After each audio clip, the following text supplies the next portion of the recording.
Ticket to finale படு ஜோரா போயிட்டு இருக்குங்க. Second day ticket to finale இன்னைக்கு ஒரு 2 டாஸ்க் நடந்தது. வணக்கம், நான் உங்க ரவி. எல்லாம் நல்லா இருக்கீங்கன்னு நினைக்கிறேன். பிக் பாஸ் சீசன் 9 டே 87.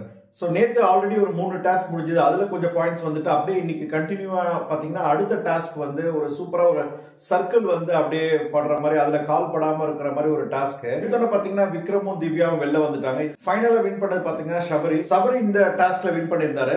அதுக்கு அடுத்த டாஸ்க் பாத்தீங்கன்னா அப்படியே கையை மேல வச்சுட்டு அப்படியே நிக்கிற மாதிரி அதை மோர் தென் 1 hour நின்றுட்டு இருந்தாங்க. இதுல ஃபைனலா வின் பண்ணது பாத்தீங்கன்னா விஜய் பாரு சரியான ஒரு குஷி ஆயிட்டாங்க. பாத்தீங்கன்னா திவ்யா. சோ ஓவரால் பாயிண்ட்ஸ் வச்சு இன்னும் டிக்கெட் டு ஃபினாலே டாஸ்க் வந்து இழுத்துட்டே இருக்கானுங்க. சோ இந்த வாரம் ஃபுல்லா இந்த டிக்கெட் டு ஃபினாலே டாஸ்க் தான் நடக்கும்னு நான் நினைக்கிறேன். ஓவரால் டிக்கெட் டு ஃபினாலே யாரு டிக்கெட் வாங்குவான்னு நீங்க நினைக்கிறீங்க? டைரக்டா ஃபினாலே வருவான்னு நீங்க நினைக்கிறீங்க? கமெண்ட் பண்ணுங்க. டிக்கெட் டு ஃபினாலே யாரு வரணும்னு நீங்க எதிர்பார்க்கறீங்க?